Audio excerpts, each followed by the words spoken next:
Welcome to రచ్చా media. నేను మీ మాధవి. పడమర విప్పర్రు గ్రామాన్ని వానరాలు హడలెత్తిస్తున్నాయి. రాత్రి పగలు తేడా లేకుండా స్వైర విహారం చేస్తూ ప్రజలపై దాడికి తెగబడుతున్నాయి. పశ్చిమ గోదావరి జిల్లా తాడేపల్లిగూడెం నియోజకవర్గం పడమర విప్పర్రు గ్రామ ప్రజలు కోతుల దాడులతో బెంబేలెత్తిపోతున్నారు. చిన్న పెద్ద తేడా లేకుండా అన్ని వయసుల వారిపై దాడులు చేస్తూ ప్రాణాంతకంగా మారాయి.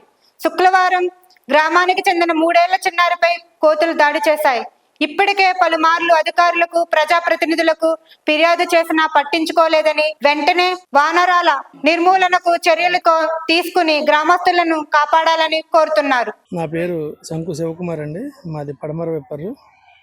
ఈరోజు ఈ తాడేపల్లిగూడెం ఏరియా హాస్పిటల్కి రావడానికి కారణం, ఈరోజు మా పిల్లని కోతులు ఒక 10-15 కలిపి ఒకేసారి మీదటి కరిచేయడం జరిగింది. ఈ సమస్య మీద విప్పర్రు గ్రామ సచివాలయానికి, అలాగే విప్పర్ ప్రెసిడెంట్ గారికి, వైస్ ప్రెసిడెంట్ గారికి, సెక్రటరీ గారికి, వీళ్ళందరికీ సుమారు 10-15 సార్లు 4-5 సంవత్సరాల నుంచి మా బాధ చెప్పుకోవడం జరిగింది. కోతులు పెడితే బాగా దారుణంగా ఉంది. కనీసం రోజుకి 2-3 కరవడం, దీని మీద ఎవరు స్పందించకపోవడం, ఇలా వచ్చి ఈ ఇంజక్షన్లు వ్యాక్సిన్లు చేయించుకోవడం, ఇది మాకు రొటీన్ అయిపోయిందండి. కానీ దీని మీద ఎటువంటి స్పందన లేదు.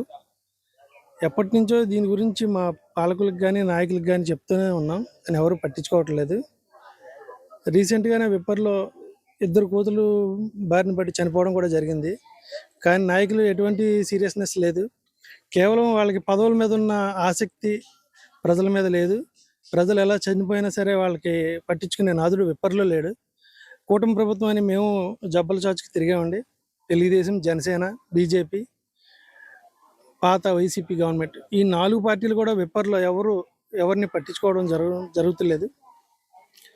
చనిపోయిన పిల్లల మీద పడి కోతులు కరిచేసిన కనీసం వాటిని విప్పర్ నుంచి తరవడం కానీ, పట్టుకుని వేరే చాటుకి తరలించడం కానీ, అడవుల్లో వదిలేయడం కానీ, అలాంటి మినిమం కనీస బాధ్యత లేకుండా నాయకులు కానీ, అలాగే మా విప్పర్రు అధికారులు కానీ శోధించి వస్తున్నారు. ఎందుకంటే ఇది వాళ్ళ ఇంట్లో జరిగితేనే వాళ్ళకి అది ఆ బాధ తెలుస్తుంది. ఈరోజు నా ఇంట్లో జరిగింది కాబట్టి నాకు బాధ తెలుస్తుంది.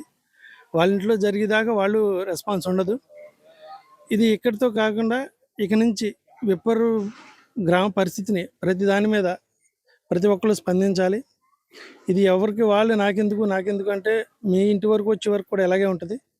ఇవాళ ఇది కరవడంతో పాటు ప్రాణాపాయం తప్పింది. అదే ప్రాణం మీదకి వచ్చి ఏదైనా జరగని పని జరిగితే దీనికి బాధ్యత విప్పర్ ప్రెసిడెంట్ గారు వహిస్తారా, లేదంటే వైస్ ప్రెసిడెంట్ గారు బాధ్యత తీసుకుంటారా, లేదా విధి నిర్వహణలో ఉన్న సెక్రటరీ గారు తీసుకుంటారా? సమాధానం ఈరోజు విప్పర్ గ్రామ ప్రజలకు చెప్పాలి. చెప్పని పరిస్థితుల్లో, వాళ్ళు బాధ్యత తీసుకోని పరిస్థితుల్లో ఈ 3 రాజీనామా చేసి విధుల నుంచి తప్పుకోవాల్సిందిగా కోరుకుంటున్నాం. లేదంటే తీవ్ర పరిణామాలు చోటు చేసుకుంటే విప్పర్లో మొత్తం రేపొద్దు నుంచి మీ పాలన పనితీరు మొత్తం అన్ని బయటికి తీసుకొస్తాను. అందులో ఎటువంటి అతిశయోక్తి లేదు.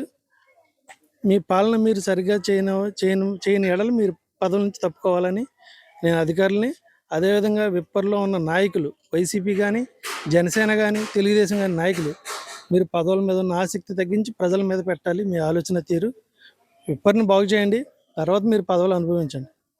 Thank you.